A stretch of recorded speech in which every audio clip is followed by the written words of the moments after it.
Janelle Monáe.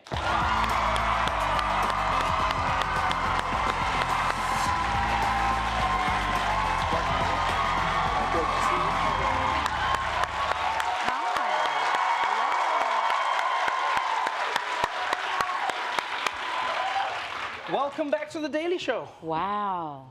That's what I say every time I see you. This is huge. Hi, Trevor. This is fun. This is fun. We're I'm back, so you know, happy back to be with the back. people I'm so and happy to I'm see happy you. to have you here because like when I talk to you over Zoom, I don't get like, for those who don't know, Janelle Monáe always looks like this. Like just always. No, you are easily one of the most like glamorous, stylish people I have ever come across in my life. Like you look like how we're just supposed to dress as a thing. You are so kind. I totally paid him to say this thing. You know, we're in the pandemic. He was trying to make some extra money. And I was. give My side hustle was complimenting Janelle Monáe.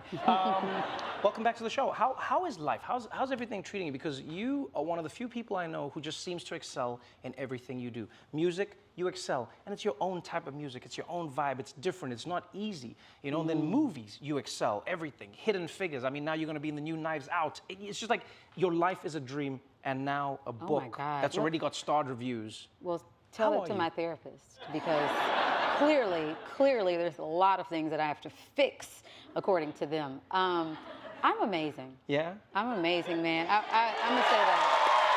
I love that. And I'll say this. I used to kind of just say that, you know, because is it, how are you doing? I'm doing great. How you doing? But I am like in the most I don't have to prove anything space that I've ever been in my life.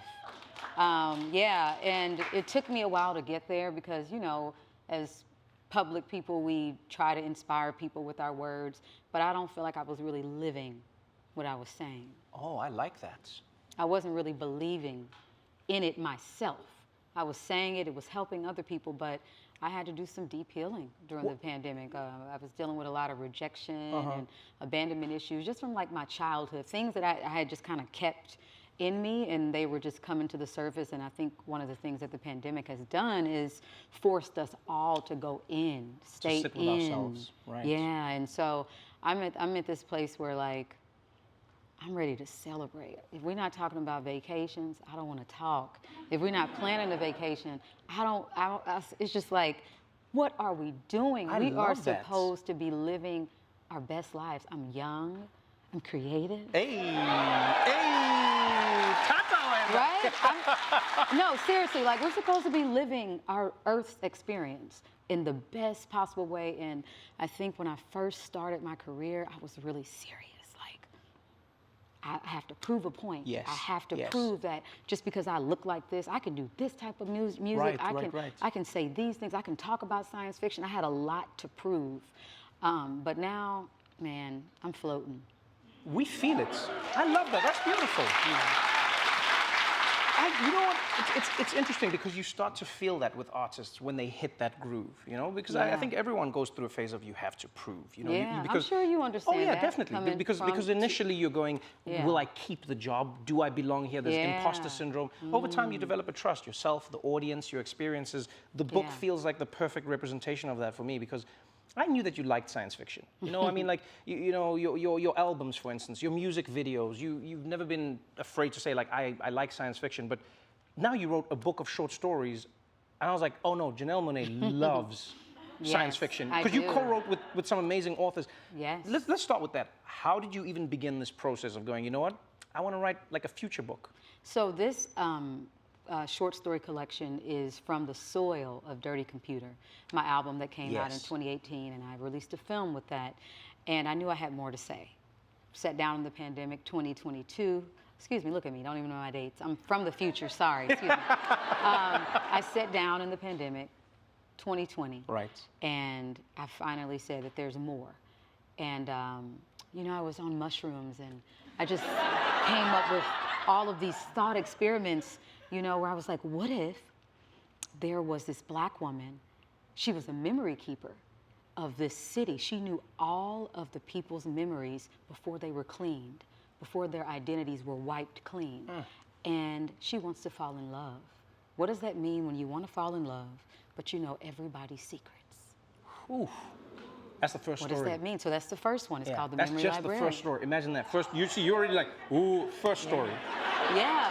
And then, what if you lived in New York and there was a room that you could go into you didn't even know existed, but when you went into this room, time stopped. So, ooh, yeah. So you could, it kind of speaks to time poverty in a sense. You know, black and brown folks, we've been spending our life fighting, right? To be included, all these things. What if you had an opportunity to steal time, to get time back? Would you rest? Would you show the community this place? How would you, if you could get time back, how would you use it? I love how you've used the stories in the book to delve into topics that sometimes are too dense or too, like, you know, they're fraught with politics, and they don't let us just think about them. For instance, the first story you talked about, it's in the future. There's this woman, she's got all these memories. How does she trust people? How does she know people? Yeah. And all I found myself thinking, I was like, man, I feel like that's what social media is slowly slipping us into, is people have now lived their entire life online. Now we're in a generation where people have gone from my baby steps all the way through, I have existed online. So now, do I have any anonymity? Can I write my own story without other people writing it from my posts?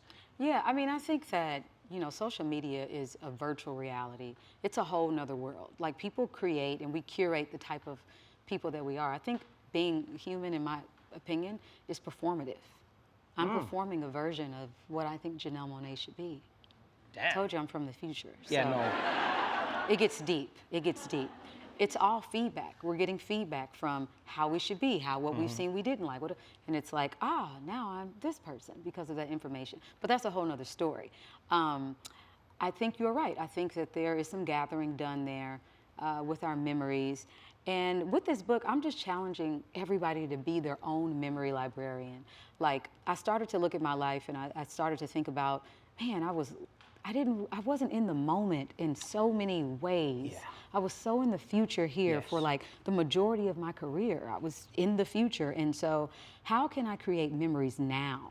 Like, our memories are the things that determine the quality of our life. Right. Without them, who are we? You know, when you take away somebody's identity and who they are, it's just like that was their life's experience, you know? That's deep. Wow. Yeah. Who are we? I want to shout out Aliyah Dawn Johnson. I wrote The Memory Librarian with her. And I wrote this entire collection. Each short story, I partnered with a writer. Well, how did you choose them? I'd love to know. Well, friends who were writers, because Right. I knew, like, okay, there's a story called Nevermind, and there is an incredible writer by the name of Danny Lore, and non-binary, and they are just really, really good when it comes to action. Like, they're doing some stuff with this James Bond graphic novel, and I was like, okay, Danny would be great for that. And then Eve L. Ewing, I did Time Box with. Cherie Renee Thomas, I did Time Box Altered with. Johanka Delgado, I did Save Changes. Imagine if you could go back and there was this device and you wanted to just like, I don't want to give too much away, but these stories are just incredible. And then, you know, I said Aliyah Dawn Johnson. I just want to make sure I shout them out because this was a super innovative way of releasing a book. It really is. You know what I enjoyed about it is when you go from story to story, what you've done is there is the common thread of Janelle Monáe. I can feel the future you in all these stories and the way you think, but then it's infused with like different elements from all of the different writers. Yeah. You know, if you know Eve's writing and her style, you can feel it in some of the dialogue and some of the moments. If She's you know the incredible. author, it becomes, so it's almost like you've created the first book that has like features on it. Yeah, it's like a compilation album. It really is. It is. No, It's like a mixtape. It's phenomenal. So they feel so Yeah. different from story to story, Yeah. and yet they have a common thread. I can see why it's getting rave reviews. I can see, like, now the question is, are you going to turn this into? I know it started with the album, that's a movie, and then now there's a book. But now this book seems like it's begging to be turned into a TV show. You think so? Do you think it could be a TV show? Every time I was reading this, I was like, Okay, wow. guys, everybody watching, listen. We're gonna do it. We need to make this happen. We're gonna make it happen. Let's make it happen. We're gonna make it happen. Thank you so much for joining me on the show. Thank you. I adore you. Thank you I'm for so being proud here. of you. Thank Give you him for a round finding of your applause. Janelle Monáe, everybody. Thank The you. Memory Librarian will be available April 19th.